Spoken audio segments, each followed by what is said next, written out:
Moi, je veux juste savoir un truc, les gars. C'est un match de première ligue ou c'est une boucherie? Non, mais parce que là, c'est trop. C'est un match de derby de Londres ou c'est une boucherie? Même si on a dit que c'est la première ligue. Ah, Tottenham. Est-ce qu'on peut casser des gens comme ça? Il y a intention de nuire à des carrières dans ce match. Regardez l'agressivité de Bentancur face à James. Non, mais c'est trop. Oh là là là, c'est trop. Là, en vrai, je vais faire une première débrief, un premier débrief. Là, la première mi-temps, c'est une dinguerie. C'est vraiment un combat ce match. J'ai l'impression que d'un côté, on a une équipe qui veut être agressive juste pour être agressif. Non, mais vraiment en fait. Et il y a une autre équipe qui veut être agressive, qui prend le ballon et créer quelque chose, parce que c'est important de le dire ça. Chelsea joue pour créer un jeu offensif et attaquer. J'ai pas du tout l'impression que c'est le cas de Tottenham. Surtout les 15 premières minutes, voire les 20 premières minutes. Oh, c'était incroyable. Première frappe déjà de Garnacho. La première frappe de Chelsea, ou dans ce match, hein, je dirais même, la frappe de Garnacho, qui est captée facilement par le gardien de Tottenham. Mais les gars, dans ce match, que de l'agressivité. Vraiment, que de l'agressivité. Déjà, le but. Oh là là, j'ai regardé le match, je commençais à regarder Joao Pedro et je vois qu'il fait des trucs, il est lent et tout. Son inactivité me nervait, il manque un peu d'agilité, de démarrage, de vitesse. Et je trouve que, en fait, il manque vraiment tout ça, même s'il a marqué, hein. Comme je disais, Chelsea produit un meilleur jeu offensif que Tottenham, largement. Mais on va parler de cette dinguerie que Caicedo nous a montré, les gars. Caicedo est fou. Franchement, il est dingue. Donc lui, là, il perd le ballon, il donne la balle, je crois, à Enzo Fernandez, qui perd le ballon, il va agresser à quelqu'un pour le prendre le ballon et il donne à Enzo Fernandez. Enzo Fernandez perd le ballon, ou je ne sais pas si c'est Enzo Fernandez ou qui, mais il perd le ballon et il continue l'agressivité, il continue à courir jusqu'à chez les défenseurs, il agresse encore, il prend le ballon et la balle arrive jusqu'à Joao Pedro qui met son but. Et là, j'étais content. Parce que le match de Joao Pedro, comme je disais, il y manquait beaucoup d'intention, enfin, je sais pas, d'agilité, de réactivité, de fluidité dans ses déplacements. Et ça m'énerve, en fait, depuis déjà quelques matchs. Et là, ça faisait quoi, 9, 8 matchs qu'il n'avait pas marqué. Et là, il marque son but. Et on est content. On est content, mais il faut vraiment remercier Caicedo. Caicedo, c'est un monstre. À chaque match, je suis là. Purée, mais quel fou. Purée, mais quel fou. Vous savez, lui, là, il agresse des gens tout le temps, hein. Tout le temps. Des fois même, il peut se blesser lui-même. On dirait qu'il va se blesser lui-même. Mais non. Non, il est là. Il résiste. Des fois, tu le vois, il se touche la jambe parce qu'il a fait trop d'intensité dans l'agressivité. Et je me dis, oh, il faut pas qu'il soit blessé. Parce que les gars, si Caicedo est blessé, faites pas confiance à l'avion, hein. À n'importe quel moment, il se blesse, hein. Si Caicedo est blessé, on est foutu. Parce qu'on va vraiment manquer d'agressivité. Pas que Chelsea n'est pas agressif. Pas que les joueurs de Chelsea ne sont pas agressifs. Juste le seul joueur qui est autant agressif, je pense, de toute la première ligue, et voilà, c'est pas juste de l'agressivité pour casser les joueurs, mais agressif, et il prend le ballon, voilà, et qui joue un jeu assez propre, hein, d'ailleurs, parce que oui, il est agressif, et il y a des moments où il est dans l'excès d'agressivité, il casse les joueurs, mais il y a des moments, c'est surtout qu'il arrive à prendre le ballon tout en étant agressif. Et ça, c'est incroyable. C'est vraiment incroyable. C'est le seul joueur qui est bon en ça et qui vraiment dans la régularité et qui tient ce rôle de joueur agressif dans l'équipe de Chelsea. C'est Caicedo. Faut pas qu'on le perde. Faut pas le perdre. Vraiment, faut pas le perdre. Dès que je le vois, il touche ses jambes ou il touche ses cuisses ou quoi, je me dis, ouais, j'ai peur là. Faut pas qu'il soit blessé. Parce qu'on a le Barça qui arrive, les gars. Donc, cette première mi-temps, je trouve que Chelsea était vraiment voilà, dans l'excès d'agressivité pour côté Tottenham. Mais Chelsea, on a su gérer le jeu. Donc, jusqu'à maintenant, le jeu, ça va. Donc, il faut voir si ça continue comme ça dans les autres matchs. Mais Tottenham, en tout cas, c'est vraiment des fous malades. Première période, c'est des fous malades. Bentancur qui tue James. Franchement, James, il aurait dû rester à terre pendant tout le match, hein. Il aurait dû rester à terre pendant longtemps. On aurait regardé la VAR, il aurait pris le carton. Bentancur aurait pris le carton. Voilà. Moi, c'est ce que j'aurais fait. Vraiment, en fait, parce que je suis désolé. Tottenham, il joue juste pour être agressif. Il joue même pas pour faire du jeu. Il y a quelques Kudus qui essaie de passer Cucurella de son côté. Et franchement, même lui, il a en galère. Cucurella, mais quel dingue. Quel acharné, lui aussi. On a que des acharnés, franchement. Yes!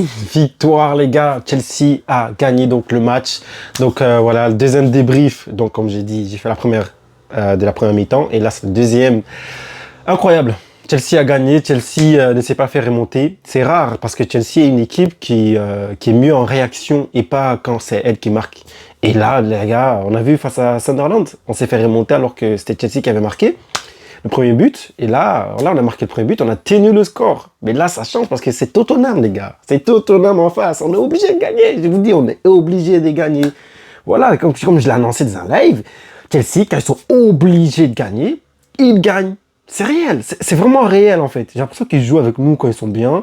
Tu vois, un moment de flottement, boum, ils perdent ou font un nul. Et dès qu'il faut absolument gagner, sinon ils sont perdus ou ils sont éliminés ou voilà, et de classement ils seront mal, ils gagnent. Et c'est ce qui s'est passé. Chelsea a gagné ce match sur un score de 1-0, sur un but de Pedro Neto, voilà. Donc la deuxième mi-temps était intéressante parce que j'ai vu que en termes d'intensité, ça a un peu baissé. Et Chelsea a quand même bien géré le match. Chelsea a bien géré le match avec des fautes. Chelsea qui cherchait, entre guillemets, Tottenham, qui cherchait à ce que Tottenham, les joueurs de Tottenham fassent faute. Bah, ils ont réussi presque pendant tout le match. C'est déjà pendant tout le match, sans vouloir tenter même. Juste le fait que, je sais pas, les joueurs de Tottenham, ils sont, je sais pas.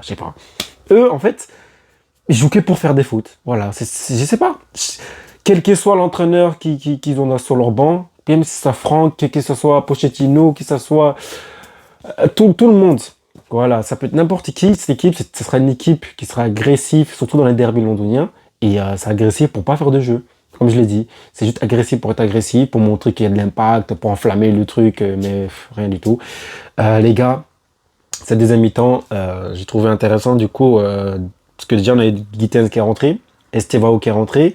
Et bon, il n'a pas marqué, j'avais annoncé qu'il allait marquer. Mais je suis content parce que je voulais même pas qu'il commence. Parce que pour un derby comme ça, faire commencer Steve, c'est pour le tuer. Hein. C'est vraiment pour le tuer. Ils vont viser pour le casser. Donc heureusement, il n'a pas commencé. Et d'ailleurs, même quand il est rentré, bah, qu'est-ce qui s'est passé? Péter le nez.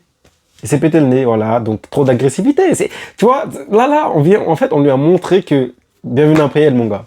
Tu vois le match que tu viens de te faire péter le nez là? Ah ben, t'inquiète, la prochaine fois quand tu seras titulaire, ça sera pire. Non, je sais pas, vraiment. Comment ils ont cassé Enzo Fernandez, qui prend le ballon, qui a voulu être lent, à vouloir faire le gars. En fait, il cherchait juste les défenseurs de Tottenham. Il ralentit le jeu au lieu de faire la passe, il garde le ballon. Puis Spence, je pense, qui vient le tacler et qui a faute. Voilà. En fait, c'est vraiment ça. C'est vraiment ça. Deuxième mi-temps, que des fautes. Il y a eu une faute aussi sur Cucurella qui a rendu fou. Vraiment, en fait, Cucurella, il a rendu fou Kudus. On va en parler une seconde. Le match de Cucurella, purée, les gars. Je n'ai pas assez parlé de la première mi-temps. C'est qu'il était en train de faire à Kudus. Kudus n'a pas existé. Vraiment, Kudus n'a pas existé. Cucurella a bloqué Kudus sur toutes les actions presque. Vraiment, quand il tentait de le dépasser ou de le passer, il n'arrivait pas. Tout ce qu'il faisait, c'est obligé de faire un crochet ou centrer. Mais quand il fallait le passer, il ne pouvait pas faire. Il ne pouvait rien faire. Kudus, franchement, on ne l'a pas vu. On a l'impression que c'était pas ça vraiment. Et il est censé être l'un des meilleurs joueurs africains actuellement. Mais non, franchement non. Mais là, il s'est fait manger, éteindre par Cucurella durant tout le match presque. Que ce soit offensivement ou défensivement. Mais surtout défensivement, parce que Cucurella n'est pas beaucoup monté. Cucurella, son truc, c'était acharné sur Kudus. Lâche pas Kudus. Tu vois, toi, ton boulot, Kudus, il passe pas. C'est ça, Chelsea, vraiment, c'est ça. Quand tu dis Caicedo, lui, il passe pas. Caicedo, t'inquiète même pas. Faut même pas répéter ça à Caicedo. Tu dis ça une fois, c'est bon, c'est fini. C'est pas lui, c'est pas le joueur qu'on a dit qu'il doit pas passer. Hein. Lui, c'est tous les autres joueurs même. Tout le monde, il va pas passer. T'as vu? Et il va bien faire son boulot. Et tu dis à Cucurella de faire la même chose. Mais c'est foutu. Qui que ce soit en face, c'est foutu. Il va le tenir. J'ai hâte de voir le match du Chelsea face à Barcelone. Franchement, purée. J'espère qu'ils seront là. Caicedo, Cucurella, j'espère qu'ils seront là. Parce que eux là, et Palmer aussi. D'ailleurs, vaut mieux qu'il prenne tout le temps qu'il veut pour se remettre. Comme ça, quand on aura le match face à Barcelone, on n'aura pas de titulaires qui seront blessés. Donc ça serait bien. Mais là, le match défensivement, on était top. Voilà, j'ai félicité Chalobah. Voilà, franchement, je félicite Chalobah. J'ai pas compris, j'avoue, j'ai pas compris. Je félicite d'ailleurs Fofana, mais j'ai pas compris le remplacement de Tosin avec Fofana. J'ai pas compris du tout. Voilà, j'ai rien compris. Je sais pas ce qui se passe. Pourquoi il est sorti, je sais pas. Peut-être c'est pour le garder pour le prochain match, mais je sais pas exactement Pourquoi il restait 2 minutes avant les prolongations, enfin, avant les temps additionnels, j'ai pas compris. Mais bon, voilà, je sais pas. Mais il a fait un très bon match. Fofana et Chalobah, ils ont fait un bon match, hein. Franchement, ça c'est top. Ça c'est top, c'est ce que j'ai annoncé en fait. Tu mets Colwill avec Fofana, c'est parfait, tu vois. Chalobah est peut-être le moins pire de nos centraux, entre Badiachil par exemple et Tosin. Eh ben, Chalobah est peut-être le moins pire des trois. Et donc, il peut bien jouer à côté d'un Fofana ou à côté d'un Achimpong, enfin, faut voir, ou à côté d'un Colwill. C'est le seul joueur des trois, Chalobah. Voilà. En tout cas, ils ont fait un bon match défensivement. Franchement, sur l'engagement, toute l'équipe, hein, l'engagement. Voilà, je répète, Caicedo, Enzo Fernandez qui va dans un coin pour faire perdre du temps en faisant le tacle, juste pour donner carton à Spence. Et voilà, il est fou ce gars, quel gamin. Il a fait exprès, il cherchait le truc depuis le début. Carrément, il va faire des fautes exprès, juste pour énerver des joueurs. Comme ça, après, ils vont venir se venger contre lui. C'est tellement mental, ces trucs-là. Il y a eu quoi encore? La rentrée d'Estevao, comme j'ai dit, qui s'est pété le nez. Voilà, bienvenue dans un derby londonien. Les matchs qu'il faut absolument pas perdre pour aucun des deux équipes. Donc Chelsea ne va pas perdre, ne veut pas perdre. Et ça fait plus de 10 matchs, les gars, que Chelsea tient cette série avec Tottenham de 8 matchs. Donc ça fait le 8e maintenant, parce que ça faisait 10 matchs de suite. 10 matchs entre-temps. Et Chelsea avait perdu qu'un seul match des 10 matchs et 2 nuls. Et là, donc, ça fait une victoire en plus pour Chelsea, ce qui fait que Chelsea a donc 8 victoires, parce que là, c'est le 11e match. Ça fait 8 victoires, 2 nuls et 1 perdu seulement. Donc, Chelsea, c'est parfait. Franchement, c'est parfait. On gère bien, les gars. Bravo à l'équipe. Bravo à James, parce que voilà, il a fait ce qu'il fallait. Les placements offensifs, parce qu'il a joué au milieu de terrain. Il a assuré. Franchement, il a tout ce qu'il faut techniquement. Enzo Fernandez qui vient, qui nous montre un peu de sa technique, qui fait des contrôles de pas, enfin, des avancées avec le ballon, des petites touches, etc., qui vient nous montrer son extérieur, prendre le ballon avec la semelle, etc. Parfait, je suis vraiment content. On a Gittens qui est bien rentré dans le jeu, défensivement, je l'ai trouvé intéressant. On a eu un contre un de João Pedro, mais qu'est-ce qu'il nous a fait? João Pedro qu'est-ce qu'il nous a fait, s'il vous plaît? Pedro, un contre un, c'est ça son problème à lui. C'est ça son problème, vraiment, c'est ça son problème. L'action là, un contre un, il tire sur Vicario aussi. Oh. Franchement, Vicario, il a fait le meilleur match de l'équipe de Tottenham. Franchement, si par exemple Caicedo n'était pas là, c'était Vicario. Franchement, des deux équipes, c'était Vicario. Alors que Chelsea gagnait, ça serait Vicario. Franchement, il les a sauvés beaucoup trop de fois. Mais moi, j'en veux un peu à João Pedro, parce que je trouve que c'est insuffisant. Voilà, on va dire quoi? Parce que moi, j'avais peur quand même, à un moment donné. Je me dis, 1-0, on joue bien, ok, mais hold up, on sait jamais. Hein. Hold up, on sait jamais. Enfin, il y a un hold up de Tottenham. Donc, marque. Et il rate des occasions. Enfin, je sais pas.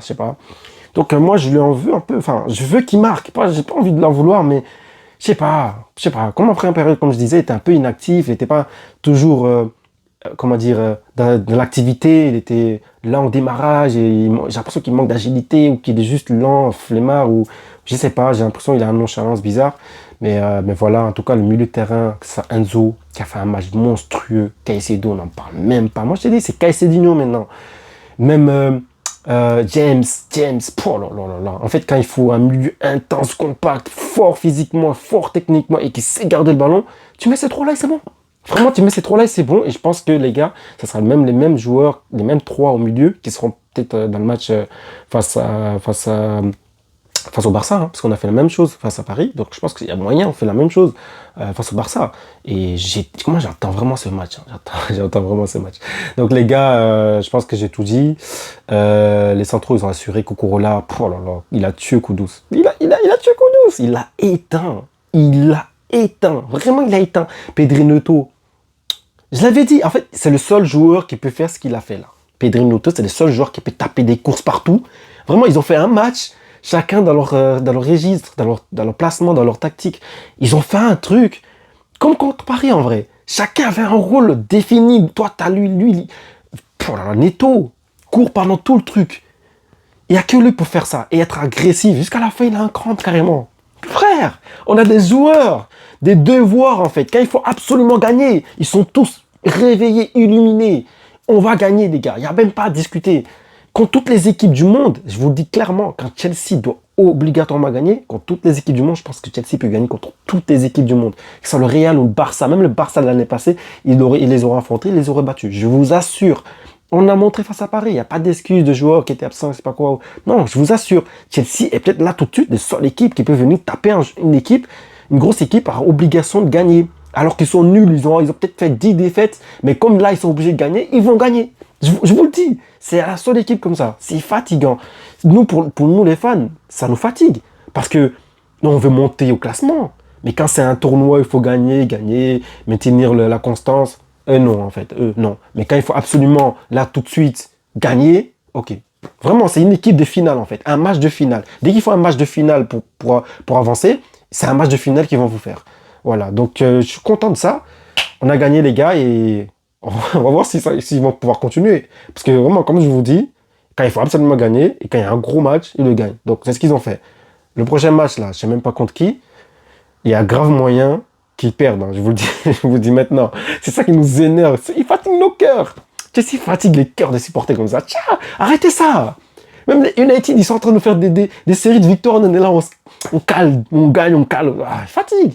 Voilà les gars, abonnez-vous, likez, commentez. C'était un bon match et j'aurais préféré un score plus large, mais n'oubliez pas les gars, il manquait Palmer. Il manquait Palmer. On aurait pu avoir plusieurs buts avec ça.